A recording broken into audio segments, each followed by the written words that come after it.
예, 죄송합니다. 코비드-19 팬데믹이 길어지면 길어질수록 이제 평상시 익숙했던 생활이나 만나는 사람들이 제한을 받게 되다 보니 고립감과 외로움, 스트레스와 불안한 감정들이 점점 증가하고 있다고 합니다. 특히 이 외국에 사는 저희들에게는 한국과 달리 이러한 그 제한들이 점점 심해져 가고 있고 만나는 사람들이 두려움에 빠져 있기 때문에 서로가 의심하고 격려하면서 이 거리감이 이렇게 거리감을 통해서 특히 노인들은 외로움을 많이 겪고 있다고 합니다. 우리 기독교인들 역시 예외는 아니어서 주일 예배와 공동체 나눔들이 제한을 받기 때문에 신앙생활이 많이 나태해지고 침체해지는 분이 많다고들 합니다. 제가 지난번에 말씀드렸듯이 독일 교회는 10%가 이미 교회를 떠났다고 할 정도로 교회나 우리의 신앙에 커다란 영향을 미치는 것이 현실입니다. 점점 우리 신앙생활하는 것이 이게 쉽지 않아 보입니다. 제가 이를 위해서 한 예화를 여러분들께 소개해 드리겠습니다. 어느 날 사탄들이 모여서 어떻게 하면 기독교인들을 하나님으로부터 멀게 할 수 있을지 그들의 신앙생활에 방해가 되게 할지 회의를 했다고 합니다. 한 젊은 사탄은 아주 간단하게 기독교인들을 전부 죽이면 된다고 제안을 합니다. 이를 듣고 있던 옆에 있는 한 늙은 사탄은 옛날에 기독교인들을 많이 죽였지만 한 사람을 죽이면 순교의 피가 씨가 되어 기독교인들이 수천만으로 늘어났다고 하면서 그의 제안을 거절합니다. 그러자 이 젊은 사탄은 그러면 기독교인들을 죽이지 말고 감옥에 가두면 전도하러 돌아다니지 못할 것 아니냐고 제안을 하니 늙은 사탄은 이렇게 얘기를 합니다. 그들이 감옥에서 모두 기도하기 때문에 그것 역시 쓸데없는 방법이라고 대답을 했습니다. 그때 간교한 늙은 마귀가 좋은 아이디어가 있다고 말을 합니다. 그것은 예수를 잘 믿게 하고 기도를 하게 하고 성경을 읽게 하고 전도를 하게 하고 사랑하게 하는 등 자유를 주자는 것이었습니다. 그러면서 오늘은 불편하니까 내일부터 하자라는 게으른 마음을 심어주었다는 것입니다. 여러분, 혹시 여러분의 신앙생활을 내일로 미루시는 분들이 계십니까? 제가 10년 초에 여러분 모두에게 전교인 큐티를 부탁했었습니다. 기억하시죠? 하나님의 말씀을 날마다 갈까이 하면서 우리의 믿음과 신앙생활이 보다 더 성숙한 신앙인으로 성장하자고 이렇게 제가 제안을 했습니다. 여러분 어때요? 날마다 큐티하고 계십니까? 아니 큐티는 안 하더라도 여러분 날마다 기도하시면서 말씀을 읽고 계십니까? 웃으시는 분들은 그 대답이 무슨 뜻인지 제가 잘 알겠습니다. 만일 하지 않는 분이 계시다면 그 이유가 어디에 있다고 생각하십니까? 요즘 제가 큐티방을 이렇게 봐요. 우리 교회 큐티방을 보면 매일 하시는 분들이 있어요. 놀랍게도. 그런데 그게 보면은 저도 몰랐는데 읽은 분들은 이게 조회수, 그러니까 읽었다라는 표시로 이렇게 숫자가 적히는데 그 큐티방의 나눔조차도 안 읽으시는 분들이 꽤 있더라고요. 당연합니다. 몇 달 동안 큐티 말씀인 에스겔서를 읽으면서 참 이해하는데 쉽지 않았을 것입니다. 아니 지루하고 재미가 없었습니다. 이상한 환상들로 시작해서 요즘은 예루살렘에 무너져 있는 성전을 다시 세워야 하는데 마치 설계도를 그리는 것처럼 한 치 한 치 똑바로 세우라고 하시니 이 말씀이 도대체 나의 신앙에 무슨 도움이 되겠고 내 신앙의 발전에 무슨 상관이 있겠다고 생각해서 아예 큐티에 손을 떼신 분들이 있을 거라고 제가 생각합니다. 맞습니까? 제 경험에 비추어 볼 때 큐티도 그렇고 기도도 말씀도 신앙생활을 하는데 열정도 기쁨도 사라져가는 이유는 죄송하지만 게으르고 나태하기 때문입니다. 여러분들이 영적으로. 이 게으르고 나태함은 결국 영적으로 메마르게 하고 그 메마름이 마치 빈들의 마른 풀처럼 시들어 메말라서 결국은 죽게 되는 그러한 병이 되고 맙니다. 육체의 건강을 유지하기 위해서는 적어도 하루에 한 끼나 두 끼 식사를 해야 하고 운동을 해야 합니다. 제 나이 또래 되는 분들은 건강을 위해 무슨 영양제 같은 건강 보조식품들을 빠지지 않고 섭취하고 음식을 먹을 때에도 몸에 좋지 않고 좋은 것들을 구별해서 식사를 합니다. 마찬가지입니다, 여러분. 영적으로도 건강하기 위해서는 하루에 한 번 정도는 영적 양식을 먹어야 하고 하나님과 대화를 나눠야 하는데 이것을 하지 못하면 영적으로 병이 들고 결국 영적으로 죽어갑니다. 야훼아에서처럼 사탄은 어떻게 해서든지 우리들을 영적으로 병들게 해서 하나님으로부터 멀어지게 하려고 합니다. 이렇게 하나님으로부터 멀어지는 것, 하나님과의 관계의 단절을 죄라고 합니다. 2020년도 이제 벌써 반년이 지나갔습니다. 그동안 오랜 코로나로 인해 쉽지 않은 시간들이었고 앞으로 백신이 나올 때까지 여러 제한을 받게 될 것이지만 오늘 이 시간은 저와 여러분이 지난 7개월 반을 돌이켜보면서 우리의 신앙과 믿음을 재검토해 보는 것이 어떨까 싶어서 제가 에스겔서 37장 말씀을 설교 본문으로 선택했습니다. 이 말씀은 제가 맨 처음 바젤 한인선교교회에 목회하기 전에 설교 부탁을 받고 했던 설교 말씀이었습니다. 당시에 무슨 설교를 해야 하나 많이 고민하고 있었을 때 하나님께서 바젤 한인선교교회에 이 말씀을 전하라고 주셨습니다. 제가 처음 설교를 하려고 바젤 한인선교교회에 찾았을 때가 2018년 1월 28일, 그러니까 1월 마지막 주였습니다. 당시 예배는 주일 밤 19시에 드렸다고 하는데 제가 들은 바에 의하면 늦을 땐 8시 넘어서도 드렸다고 합니다.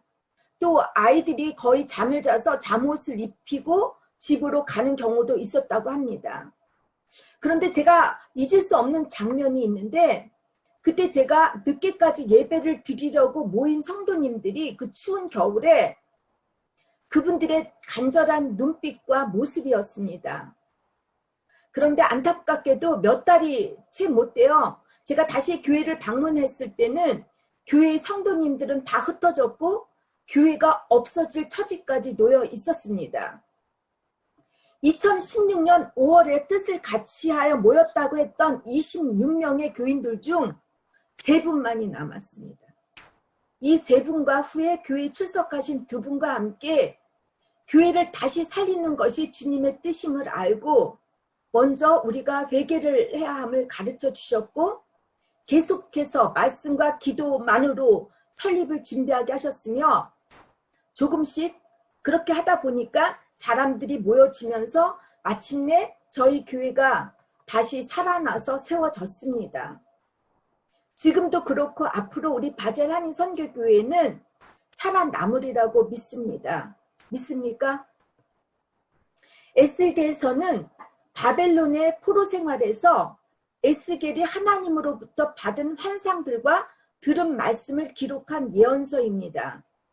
바벨론 포로 생활은 주전 605년에서 시작해서 537년에 끝났으니 거의 70년이 걸렸습니다. 이스라엘 백성이 3차에 걸쳐 바벨론에 끌려갔는데 에스겔이 포로로 끌려간 것은 2차 때였습니다. 1차 포로 후 8년이 지나갔는데 1차 포로 때에 끌려간 사람 중에 여러분 잘 아실 거예요. 다니엘 선지자가 있었습니다. 에스겔이 포로로 끌려간 지 5년 후에 하나님께서 그에게 나타나셔서 이제 환상을 보여주시고 말씀을 들려주십니다. 이 환상들과 말씀들은 앞으로 58년 후에 이스라엘 백성들에게 일어날 일들이고 그들이 지켜서 행해야 할 하나님의 명령이었습니다.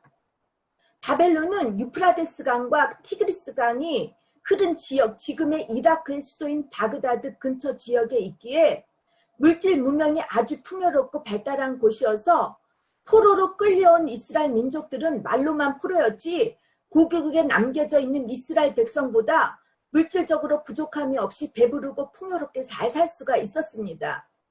그러나 낯선 이방인의 땅, 하나님 대신 물질의 우상을 섬기는 낯선 사람들 가운데 하나님께 제단을 쌓고 제물을 드리고 예배를 드려야 할 성전이 없었습니다.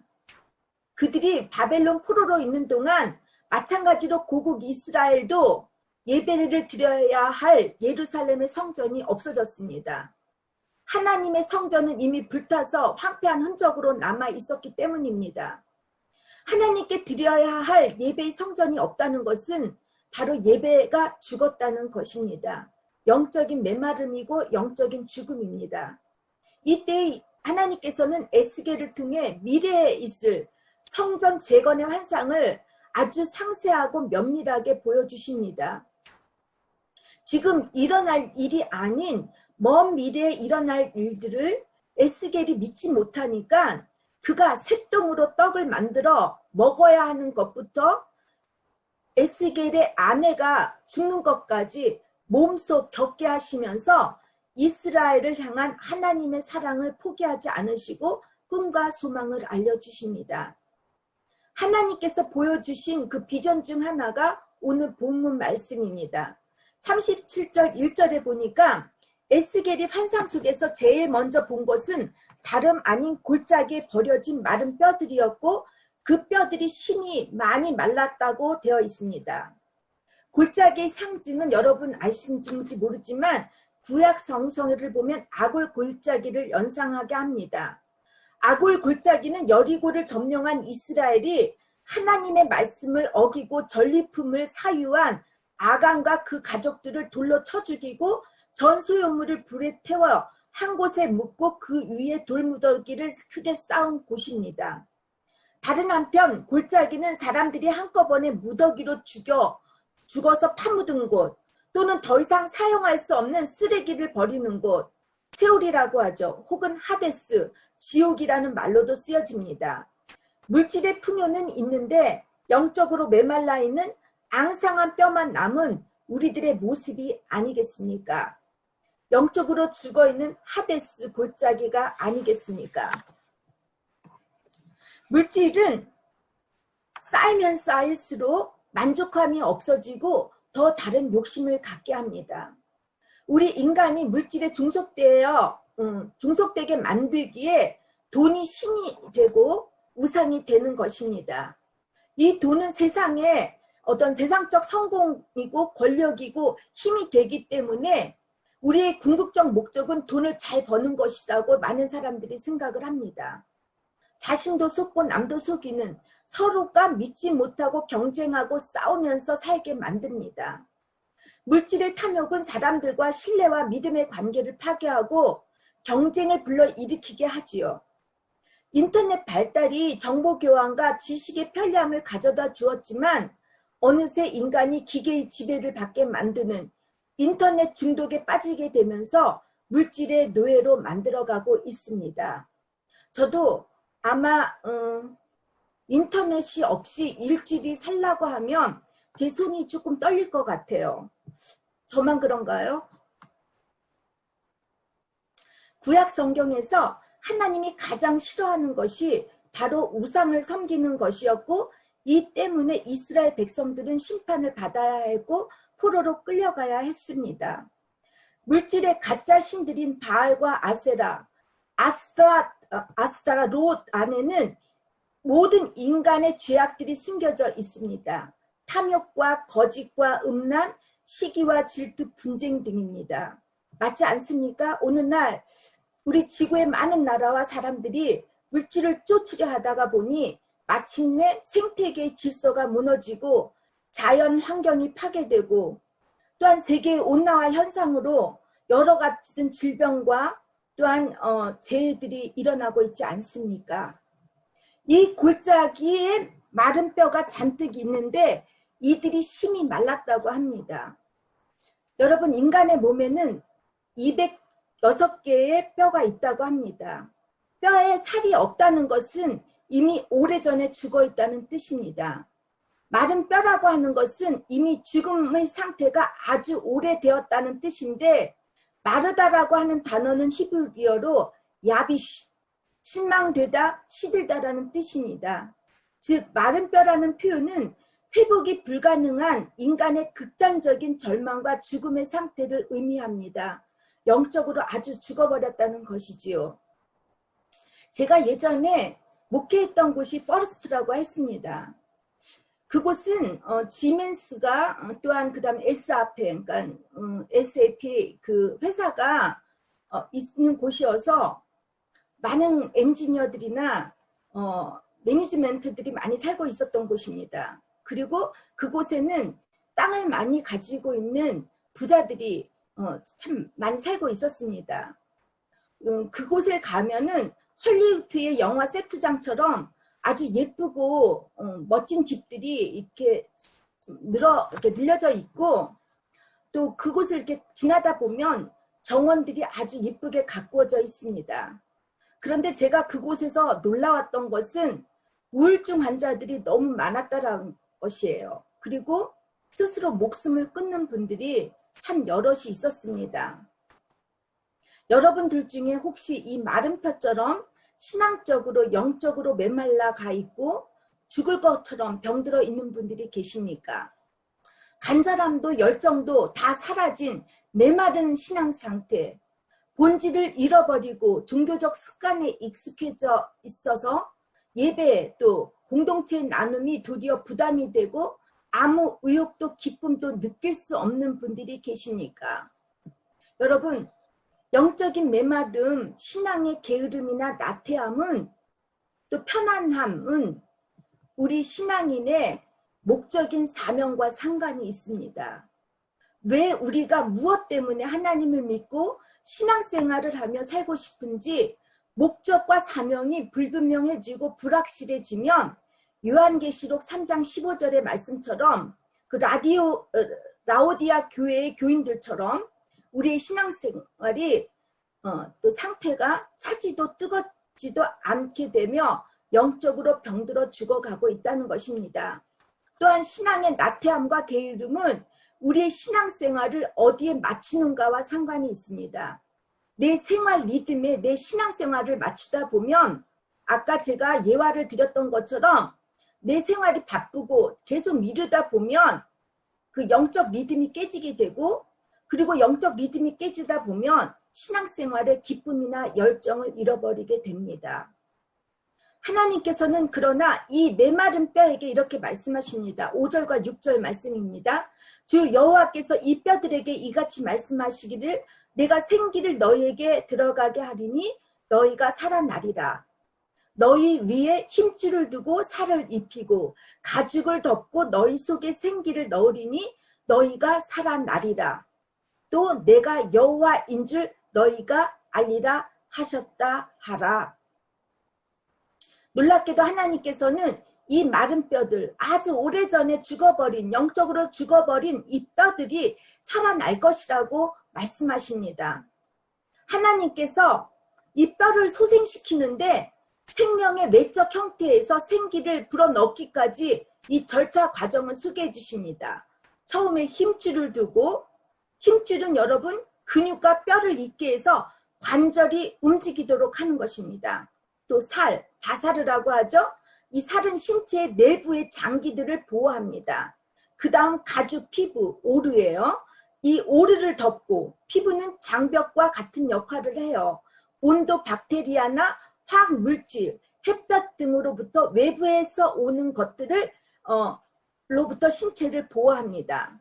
마지막 생기를 들어가게 하신다고 합니다. 생기는 루하흐, 제가 여러분에게 몇 번씩이나 이거를 강조했는데, 그 루하는 하나님이 천지를 창조하시고 마지막 인간인 아담을 지으시고 그에게 입김, 그 하우저 아쉐마를 불어넣을 때 그 생기를 말하는데, 이 뜻은 하나님의 영, 퓨뉴마, 바람, 즉 성령을 의미합니다. 사람에게 생기가 없으면 그의 신체적 모습은 보통 이틀 동안 유지를 하지만 부패하기 시작한다고 합니다. 사람이 죽으면 이 더운 날에는 금방 부패해지지만 보통 이틀이 걸린다고 합니다. 하나님의 영이 떠나 있으면, 하나님의 성령이 우리 안에 없으면 우리는 영적으로 죽은 시체와 같이 부패해지고 맙니다. 제가 예전에 제 아들이 의대 공부를 할 때 제가 한번 물어봤습니다. 다니엘, 너가 의대 공부를 하면서 하나님한테 이렇게 하나님을 더 믿기가 쉽지 않는지 이렇게 물어봤는데 제 아들이 말하기를 전혀 반대라고 얘기합니다. 세포 하나하나가 어떠한 그 확실한 시스템에 의해서 살아 움직이는 것을 보면서 어떻게 이렇게 완벽하게 작동할 수 있을지, 이 완벽하게 작동할 수 있는 것은 완벽하신 하나님이 아니고서는 불가능하기 때문에 우리 아들은 더 하나님을 믿을 수 있다고 이렇게 말을 한 적이 있었습니다. 7절에 보면 에스겔이 하나님의 명령에 순종하여 마른 뼈들에게 대언을 할 때 소리가 나고 움직이며 이 뼈 저 뼈가 들어맞아 뼈들이 서로 연결되더라고 합니다. 소리가 나고 움직인다라는 뜻은 뼈들이 각자 자기 위치를 찾으면서 나는 소리입니다. 무슨 사이언스 픽션 영화를 보는 것 같죠, 그렇죠? 로버트가 다 흩어졌다가 그 부속품들이 한번 제가 얘기를 쫙 하니까 탁탁탁탁 이렇게 맞춰지는 것 같지 않습니까? 인간은 100쪽이나 되는 세포라는 벽들로 이루어졌다고 합니다. 제가 의대 쪽하고 좀 멀어서 생물을 제가 별로 좋아하지 않아서 잘 모르는데 제가 이것을 검색해 봤더니 세포라는 벽돌이 100쪽이나 된다고 합니다. 그 벽돌이 막을 만들고 공간을 만들어 내부의 장기들을 만들어내고 유기체적으로 연결되어 몸이라고 하는 전체 건축물을 만들어낸다고 합니다. 어떤 존재를 담아내기 위해 만들어진 공간이 바로 우리의 몸이라고 합니다. 이제 고린도전서 3장에 보면 사도 바울은 우리의 몸을 하나님이 거하시는 성전이라고 했습니다. 인간의 몸이 어떤 유기체의 집합체만이 아니라 하나님의 말씀, 하나님의 집이라는 것입니다. 우리의 몸뿐 아니라 여러분, 우리의 공동체 역시 하나님의 거룩한 집 성전이 아닙니까? 요즘 에스겔서의 큐티에 성전의 재건축에 대해 아주 자세하게 알려주십니다. 어떻게 성전에 안팎을 지어야 하고 성전에 담을 쌓아야 하고 제사를 지내야 하고 제사장의 방은 어떻게 해야 되고 지성소는 어때야 되는지 아주 숫자까지 정확하게 알려주셔서 성전을 지으라고 하십니다. 특히 오늘 여러분 다 큐티 하셨죠? 오늘 말씀이 뭐예요? 이방인들은 아예 성전의 문으로 출입하지도 못하게 금하셨습니다. 마치 우리 몸에 바이러스가 들어오면 위험하듯 말입니다. 돌 하나를 쌓는 것부터 제단에 이르기까지 아주 정확하고 세밀하게 성전을 재건하라고 가르쳐 주신 이유는 바로 하나님이 거룩하시기 때문입니다. 하나님께서 우리를 원하시는 목적은 레위기서 19장 2절 말씀 너희는 거룩하라 이는 나 여호와 너희 하나님이 거룩함이라처럼 우리가 거룩해지는 것입니다. 성전을 짓는 것이 건강한 공동체를 만들어가는 것이 이렇게 복잡하고 어렵고 힘든 것이지만 우리가 예수님의 하나님의 말씀대로 순종하여 공동체의 벽돌을 하나하나씩 쌓아갈 때 여러분 우리는 거룩해져서 마침내 우리는 하나님의 닮은 하나님의 자녀로서 살아갈 수 있습니다. 믿습니까 여러분? 우리의 몸이 병이 들면 건강에 위험하듯이 우리 공동체 중에서도 그 누군가가 영적으로 병이 들게 되면 함께 건강한 교회를 세워나갈 수 없기에 우리는 서로 돕고 기도하며 하나님의 성전을 짓는데 포기하거나 멈춰서는 안 됩니다. 제가 볼 때 외국에 살고 있는 우리들 중에는 고학력자들이나 예전에 전문적 직업을 가졌던 분들이 참 많습니다.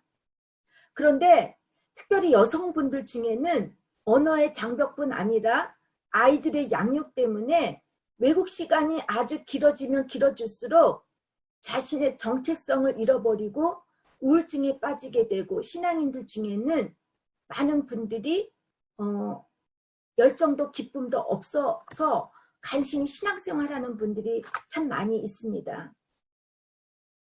그러나 여러분 이런 제한 속에서도 여러분이 하나님의 성전을 위해 작은 돌 하나를 쌓는 심정으로 공동체와 함께하지 않으면 여러분 영적으로 병이 들고 맙니다. 제가 전화 신방을 여러 군데서 봤는데 독일도 그렇고 한국도 그렇고 이 코로나로 인해서 예배를 참석하지 못하는 분들은 그나마 온라인 예배인데도 불구하고 영적으로 많이 힘들어하고 있습니다. 9절과 10절에서 보면 주님이 부어주신 생기, 성령께서 죽은 자에게 부으라고 명령하실 때 죽은 자가 살아나고 그 생기가 들어가매 그들이 살아나서 커다란 군대의 모습과 같다고 하십니다. 이 많은 뼈들은 물론 바벨론 땅에 있는 이스라엘 백성들을 상징하지만 또 하나님께서 이 이스라엘에 터진 백성들을 모으시고 그들에게 생기를 불어 넣으실 때 이들이 살아나서 커다란 군대의 모습을 하고 있다고 합니다. 지금 우리의 영적 상태가 또한 예배의 회복이 이루어지지 않아서 메마른 뼈처럼 우리가 지금 힘들어하지만 우리 안에 성령이 함께 하시면 여러분 우리 모두는 살아날 수 있습니다. 이렇게 우리 한 사람 한 사람을 살리시고 모으셨을 때 마치 커다란 군대의 모습이라고 하십니다. 앞으로 우리가 꿈꾸고 지향하는 교회 공동체의 모습이 아닙니까? 우리 교회는 영적 주유소, 탕크슈텔라라고 하죠. 아무리 모터가 좋고 좋은 자동차라 할지라도 기름이 떨어지면 자동차가 달릴 수가 없습니다. 반드시 주유를 해야 합니다.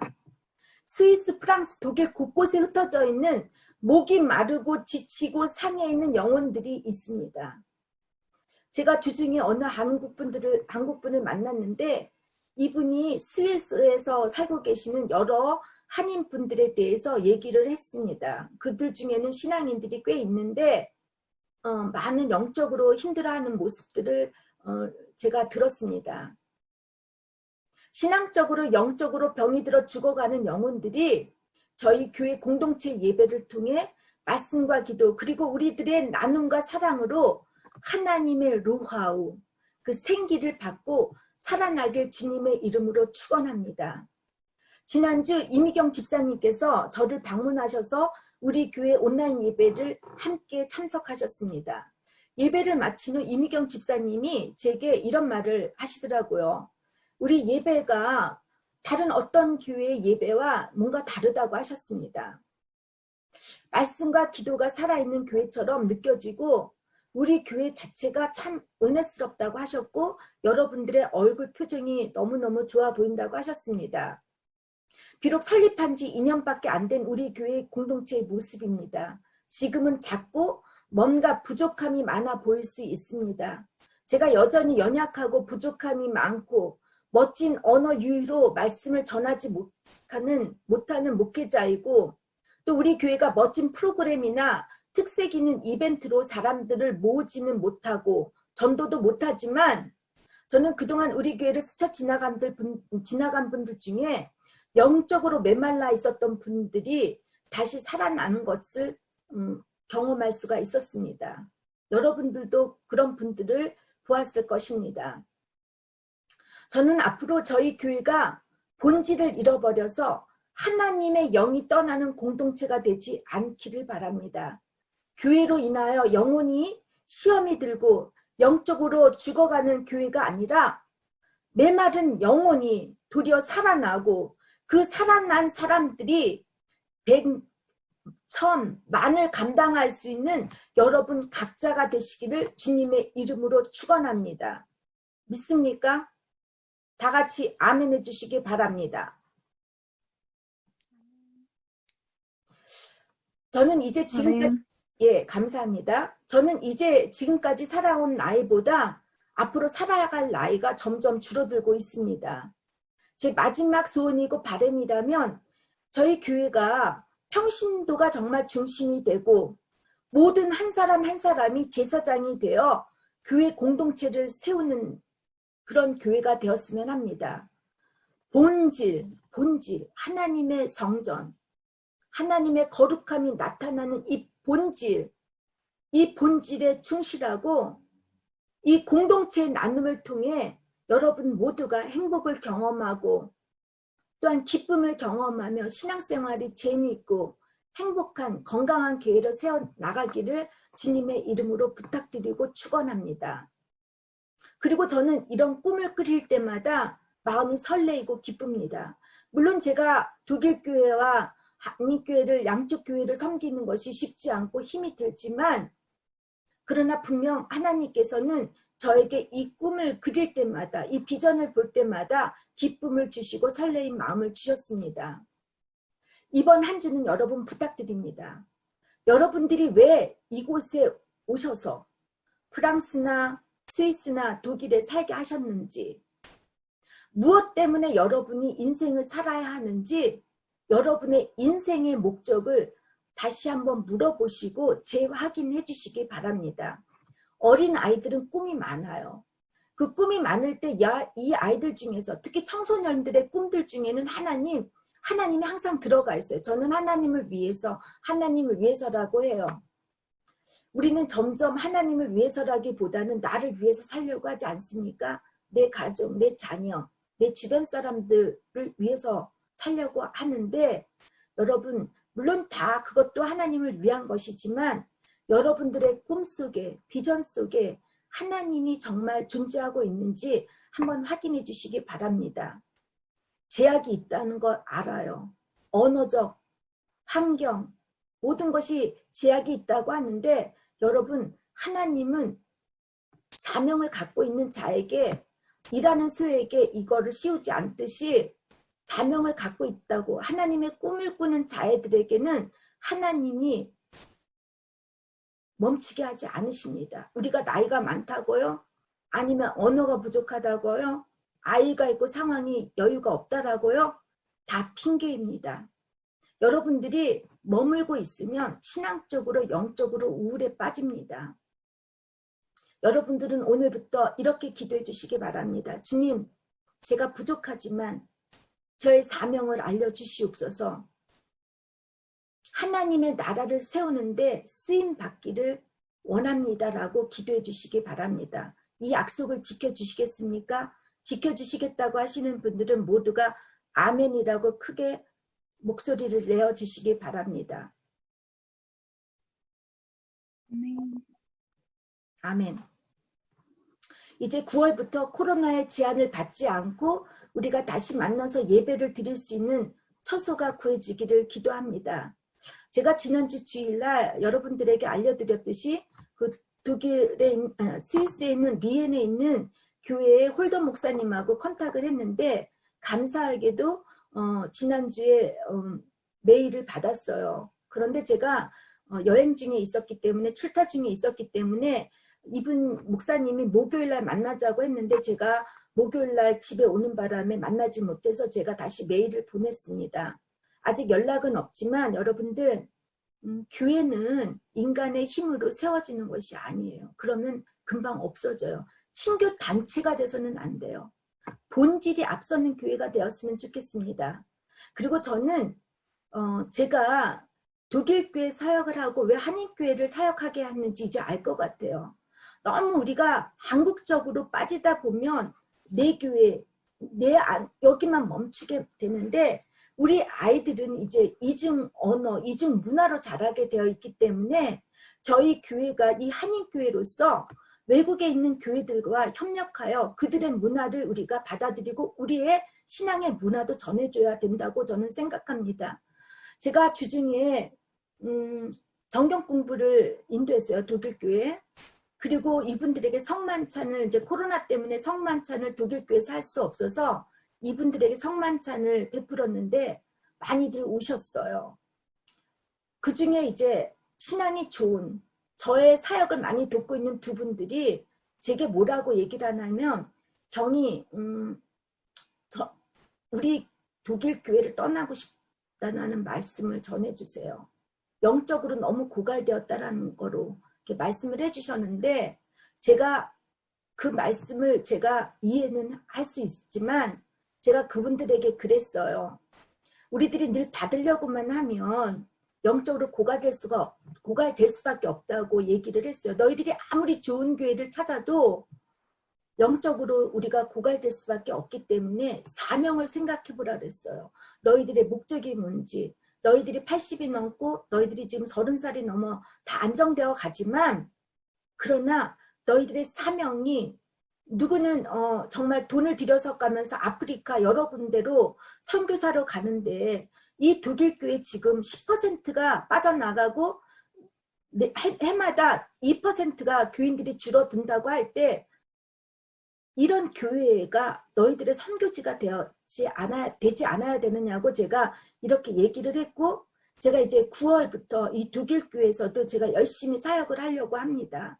여러분, 저는 여러분들이 사명을 다시 재확인해서 정말 하나님께 꿈을 꾸는 성도들이 다 됐으면 좋겠습니다. 여러분들 지금 메말라 있고 여러분들이 신앙적으로 기쁨과 나태함이 있다 할지라도 하나님께 오늘 해야 할 일들을 내일로 미루지 말았으면 좋겠습니다. 오늘 할 일은 여러분들이 그 나라를 위해서, 그 때를 위해서 말씀을 읽고 기도로 준비해야 합니다. 우리 갑자기 준비하지 않고 하나님 저 써주세요. 그런 하나님 아닙니다. 하나님께서는 우리에게 목적과 비전을 주셨다면 그 비전과 목적을 쓰기 위해서 바로 이 시간, 이제부터 여러분들이 훈련을 받으셔야 합니다. 그 훈련은 여러분들과의 자신과의 싸움입니다. 내일로 미루지 않고 바로 이 시간 하나님께 순종하여 하나님께 기도하고 하나님과 말씀을 나누며 하나님의 소리를 들어야 합니다. 마치 에스겔이 하나님의 환상과 하나님의 말씀을 들은 것처럼 말입니다. 이제 마지막으로 제가 한인선교교회를 사역을 해야 할지 말지 참 많이 고민을 했고 정말 그만두고 싶었던 때가 있었습니다. 그때 제가 많은 분들에게 기도 부탁을 했었고 저 스스로가 기도를 하는 가운데 하나님께서 빌립보서 2장 13절 말씀을 저에게 주셨습니다. 이 말씀을 여러분께 나누면서 오늘 설교 말씀을 마치고자 합니다. 너희 안에 행하시는 이는 하나님이시니 자기의 기쁘신 뜻을 위하여 너희에게 소원을 두고 행하게 하시나니 모든 일에 원망과 시비가 없이 하라. 아멘. 다 같이 기도하시겠습니다. 주님 감사합니다. 저희들이 영적으로 병들어가고 메말라 가고 있을 때에 그때마다 하나님 저희들 공동체를 통하여 예배를 통하여 나눔을 통하여 저희들 살아날 수 있게 도와주시니 감사합니다.